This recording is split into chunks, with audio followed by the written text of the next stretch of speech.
Welcome to an all-new episode of the McFuture podcast. I'm Steve Faktor, and let's talk about Friends. It turns out the TV show Friends was even more preposterous than suspected by New Yorkers, real estate agents, psychiatrists. You know, they did a study that said most Americans can't scrape together $500 in case of an emergency. Well, guess what? A new study shows that most Americans can't rub 3 friends together in an emergency, much less 5 in a luxury apartment without rats the size of dachshunds. So in 2004, there was a study that said that the average American was satisfied with how many close friends they had. They had 9 on average. But there was a recent Gallup study that showed that number has plummeted substantially. So what changed? Let's talk about why this is happening, or at least my hypothesis on why it's happening, and what we might be able to do about this crazy, insane social trend that's really going to create a lot of problems, already is creating a lot of problems for society. In 1990, only 3% of people said that they had no close friends. Today, that number is up 400%. 12% of people say they have no one to turn to at all. It was all bad news except for one thing. How many people claim to have 10 or more close friends? That dropped from 33% in 1990 to about 13% today. Good. No one has that many close friends besides Santa and Putin. Santa because he's dropping gifts on you, and Putin because he's dropping poison in your soup. And also, I think there might be some definitional issues about what is a close friend. I think that definition varies by person. There's a spectrum. So here's my spectrum. At the very basic level, it has to be someone who calls you on your birthday, not someone who just, can barely be bothered on Facebook to write HBD. And the next level up is someone who'll drive you to the airport, or someone who will help you move. And I don't care if they have a hernia or they're very dainty and have weak wrists. The very least they can do is just wrap stuff up in newspaper, if there is such a thing as newspaper anymore.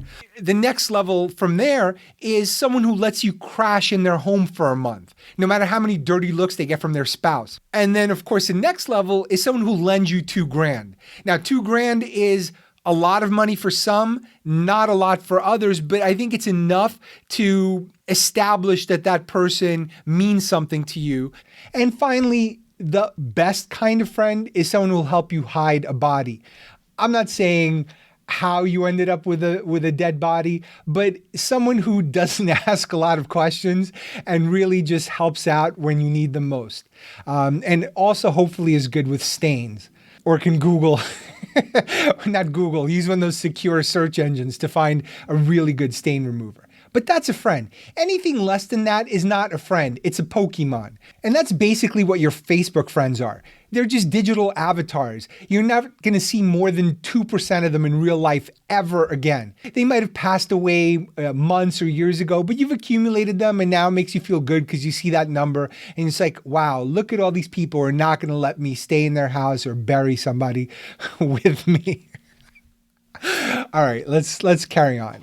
According to this study, things are even worse among men. Today, 15% say that they have no close friends at all. And both sexes have had huge declines. So half of both men and women said they have 3 or fewer close friends. I also started thinking about my own male friendships and how different they are from the women I know. Guys just don't bond in those ways.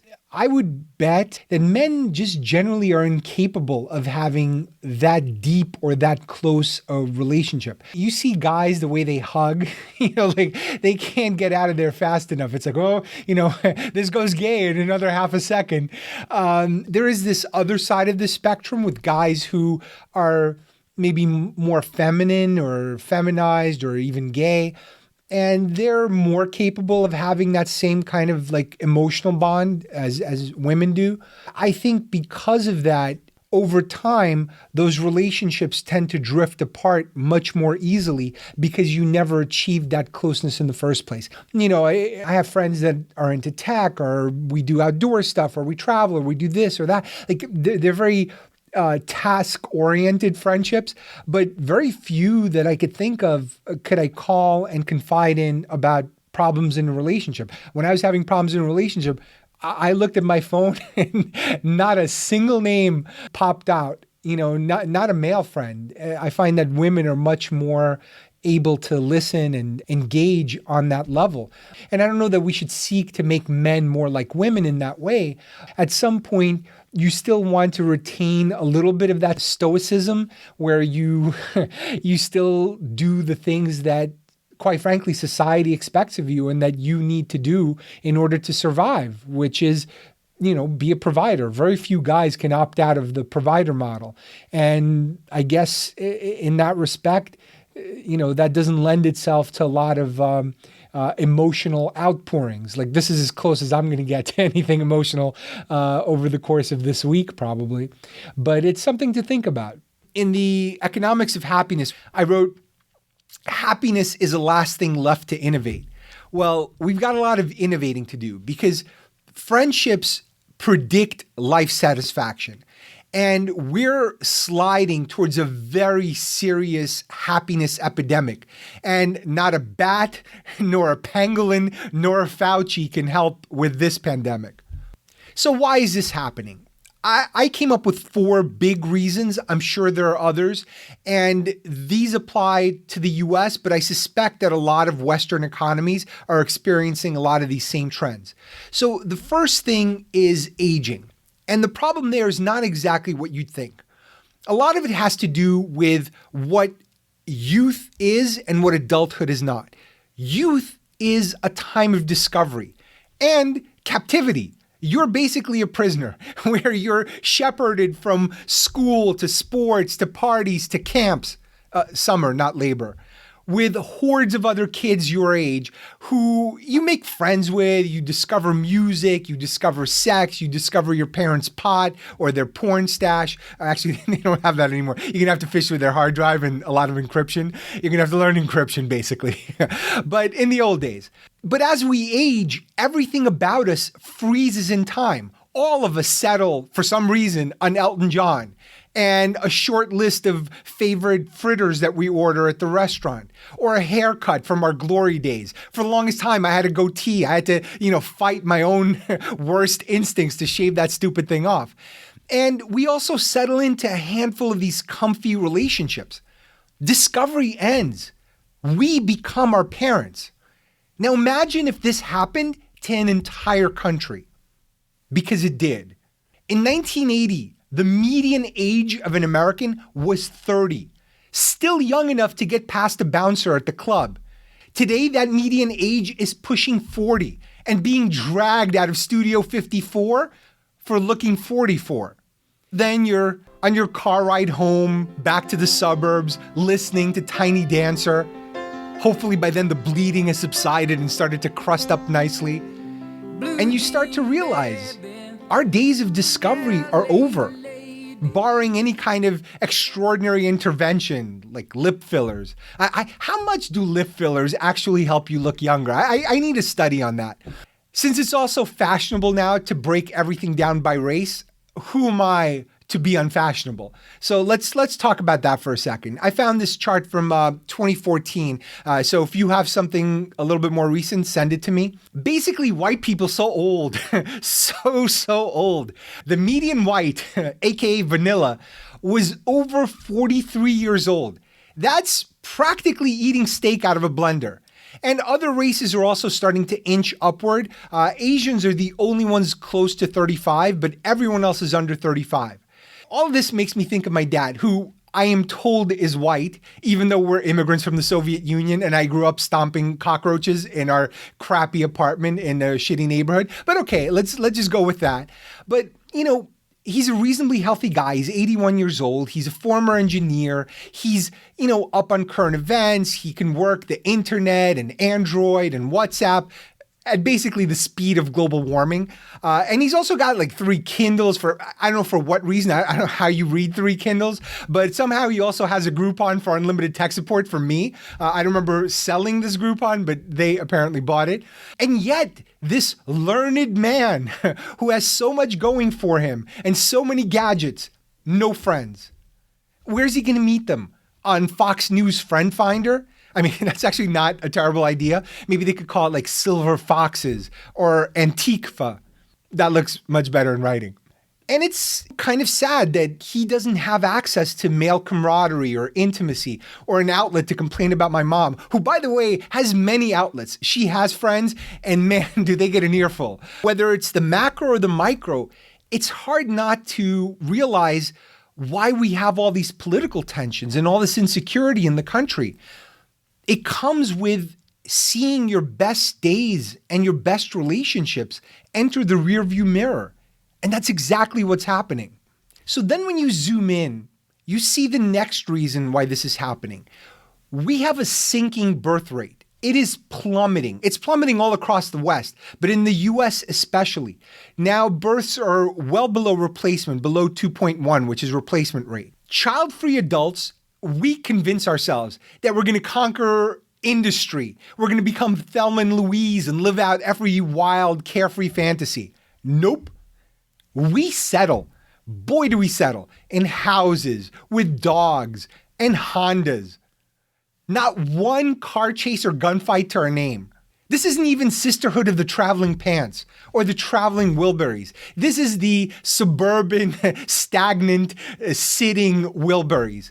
This is suburbia. And suburbia demands kids. The entire business model for most of how America lives is kids. And that's the business model for 40-somethings. But kids aren't just something useful that can theoretically take care of you in your old age. But kids are the final friend discovery mechanism for adults. So long after schools and bars and clubs have kicked you out or you're far too hideous to go in and meet anyone in real life and all the parties are over, there's kids. And schooling and activities and all these other obligations become ways of meeting and bonding with other people who share a common purpose with you, keeping them off the pole and off the dole. Even socially, without having kids as that binder, middle-aged couples, divorcees, and singles, put them in one room and they have all the chemistry of a tent city under a bridge in LA. You need that binding ingredient, and kids are that. After that, what's left? The dog park? Look, Fido's poop is pretty magical, but it's hardly the stuff that great friendships are made of. The third reason that friendships are declining, in my view, is this pilgrimage to cities. In The Economics of Happiness, I wrote this. Let me read you this section. It's called Crowded But Alone.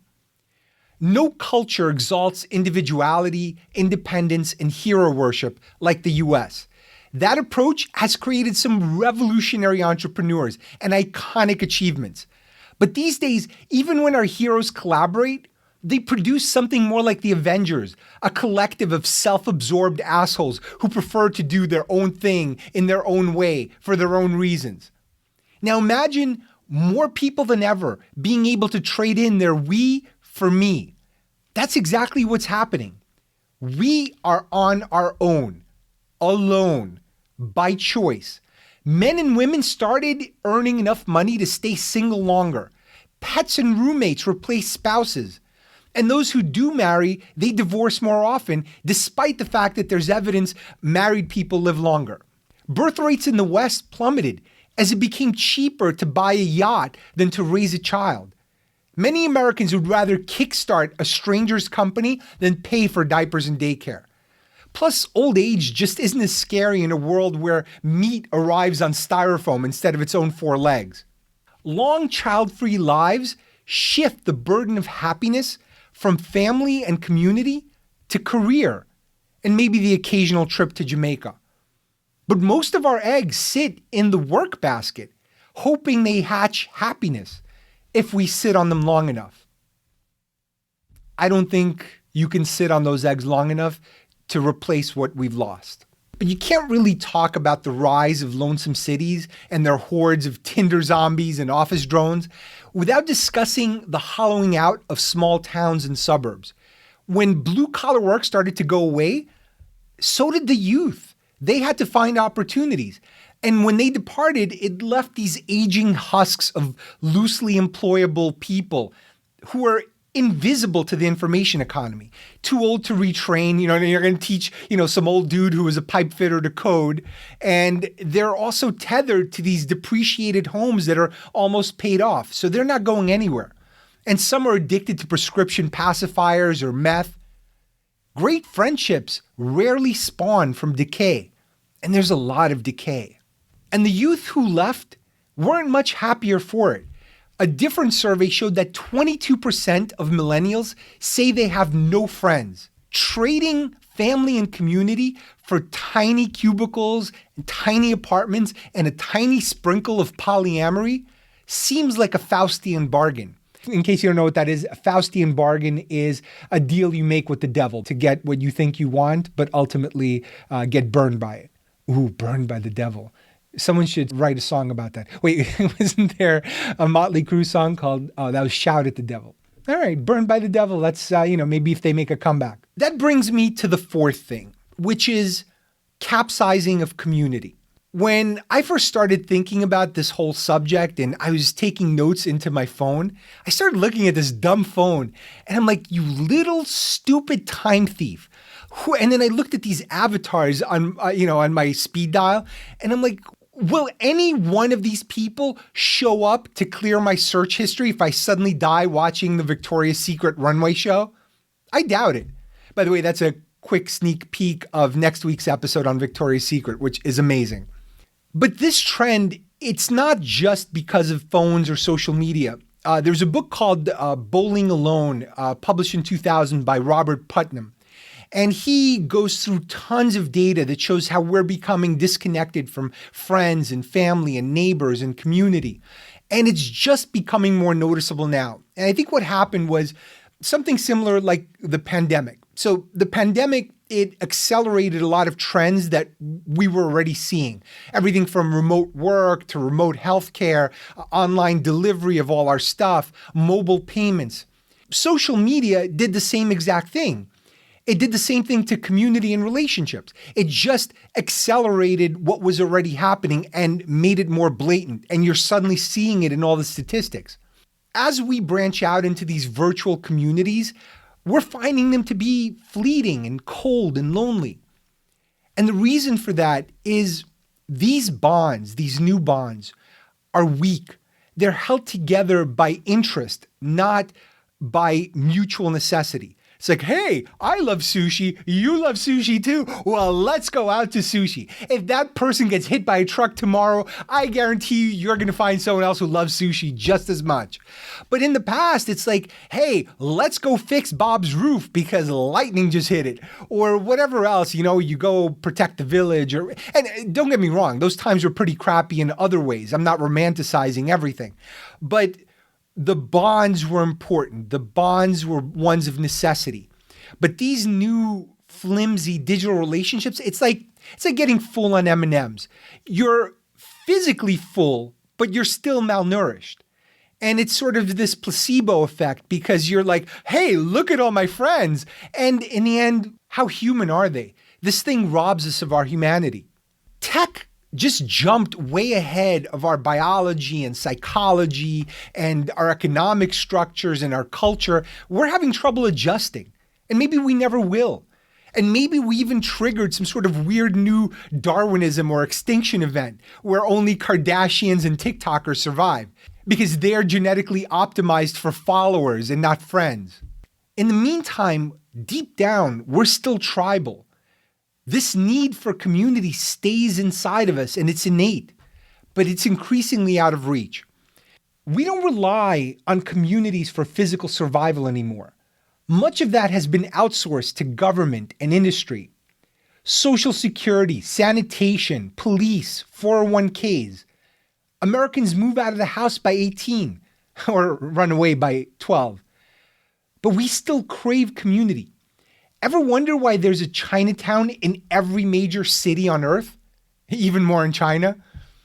We crave the company of others that are like us.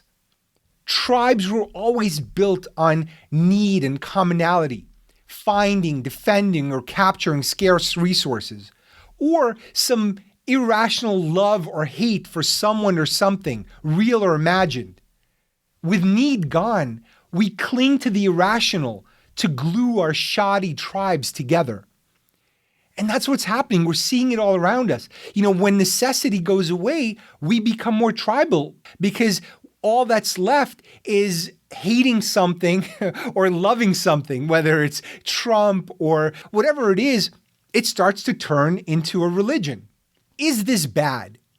What if we could use more alone time with Minecraft? And maybe the digital world works fine for a lot of other people.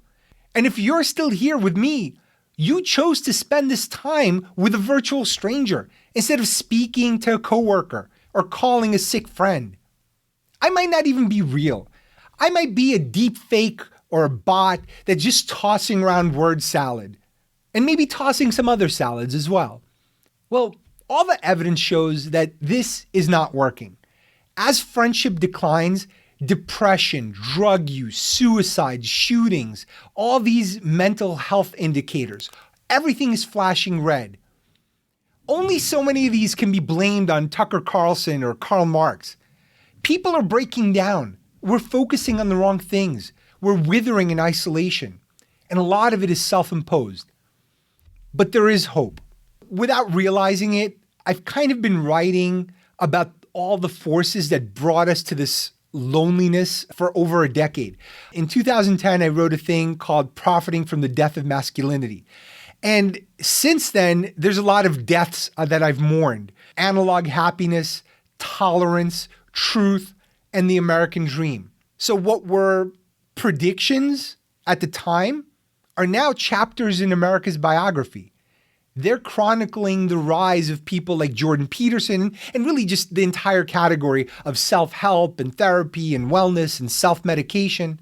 I can see why everyone's on CBD oil or trying to get access to pot. Life is hard and there's a lot of forces that are creating this anxiety that's fundamentally incompatible with how we're wired. So what's next? Look, I'm not going to pretend I have all the answers, but I feel like I'm in a good place to share some of my ideas, and they're really clues as to what can solve this loneliness epidemic. And at some point, I'll expand on these in future episodes, and you'll see some of these recurring themes. But I've put these into buckets, basically 3 categories: stopping, starting, and hoping. Let's talk about the first one, stopping. Our days are filled with a bunch of activities that drive isolation. And I truly believe that people who can resist porn, social media, and other digital temptations are going to have an evolutionary advantage. They're going to unlock countless hours to engage with others in meat space. And no, meat space is not my new porn site. That's just my shorthand for the real world. And who better to take this advice from than the people who built our addictions?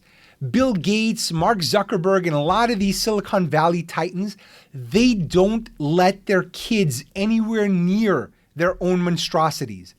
Their kids build go-karts, they knit, they cook, and calculate their inheritances on an abacus. On an abacus, nothing digital. And they make them extra heavy so the kids get a workout. This is no accident. They know how addictive these things are, how destructive they can be.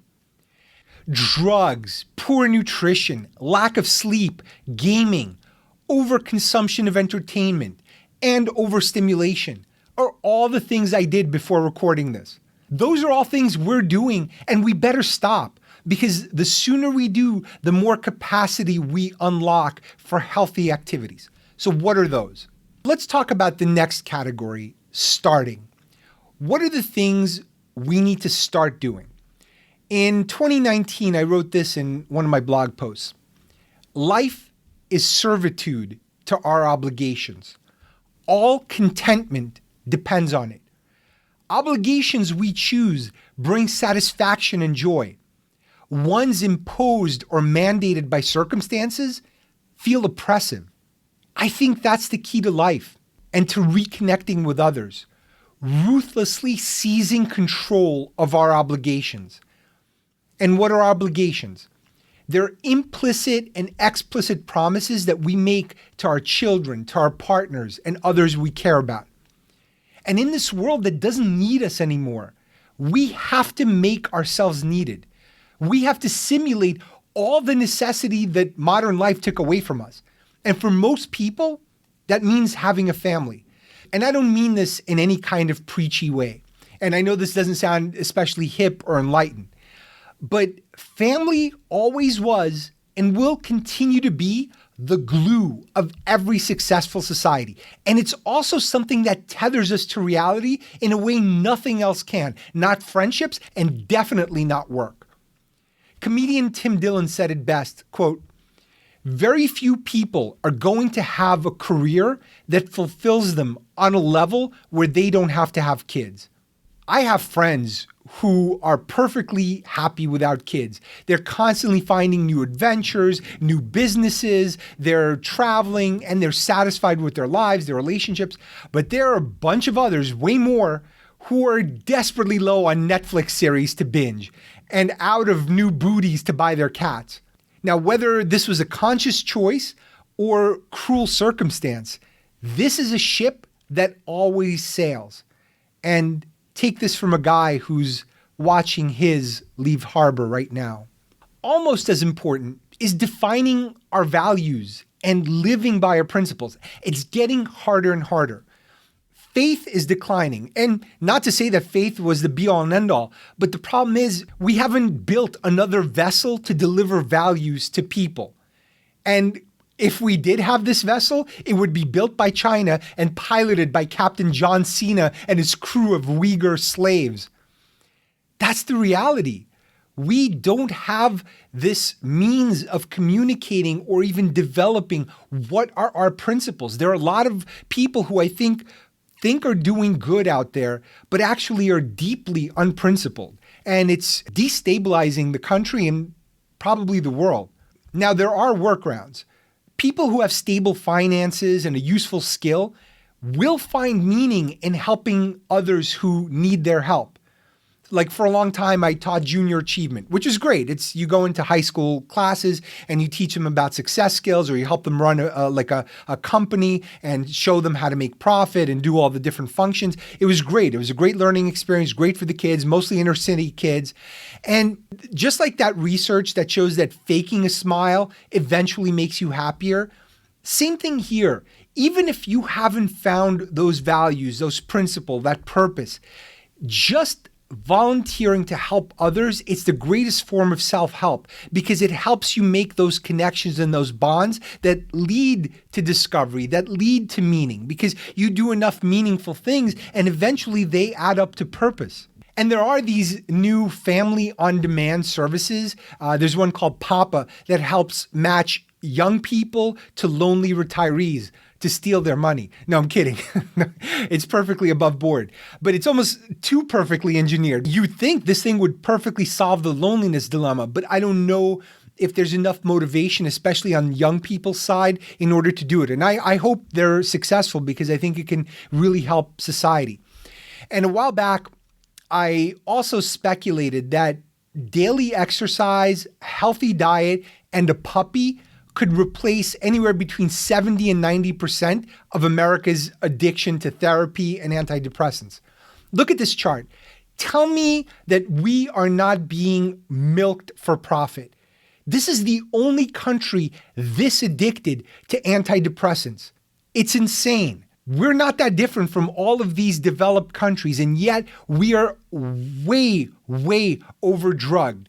And I think there's a better way, and a lot of it is going to require willpower, and that's hard to develop. It's been a struggle for me. And, it's funny because I'm a first-time dog owner, and I got to tell you, there's nothing like a puppy's bowel movements to force you out of the house because the alternative is you don't want to deal with that.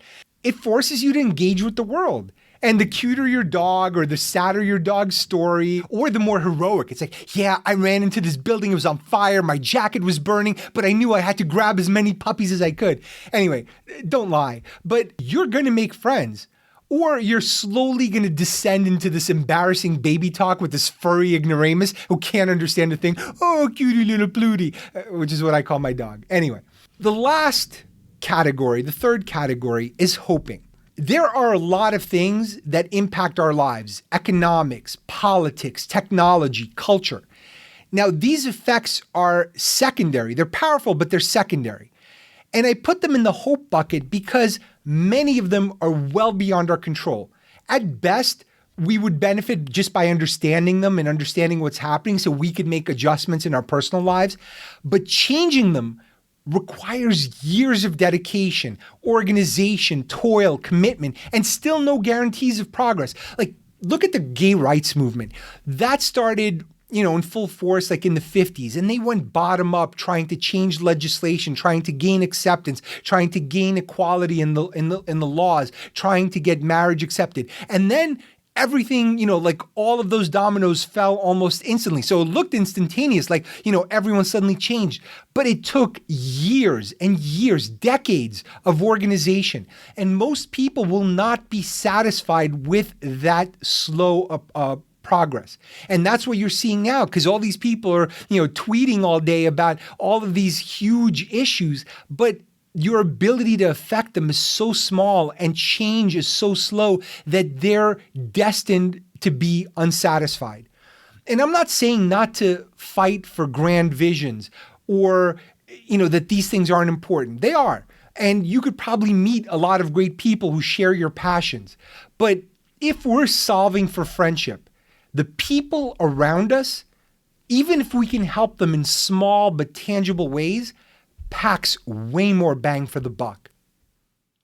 Anyway, that's it for this episode. I'm Steve Faktor. If you enjoyed this, a lot of work goes into it. Please support the show. It's patreon.com/McFuture. You'll get exclusive first looks at future episodes. The next one is going up shortly, and you'll get a bunch of exclusives. Anyway, hope you enjoyed it. Share it with others. I will see you next time on the McFuture.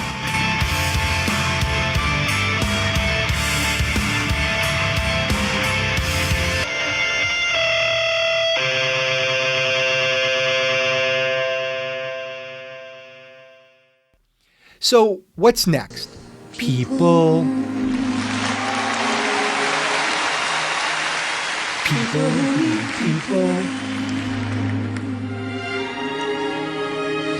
are the luckiest people in the world. We're children needing other children. All right, I guess this is where I admit that this was all an elaborate ploy to get you to listen to Barbra Streisand's People. And by the way, she is one bad bitch. You gotta love Barbra Streisand. First of all, she popped a cap in that extra A in Barbara. She didn't go Barbara, it's Barbara. And that takes balls. That woman is fierce.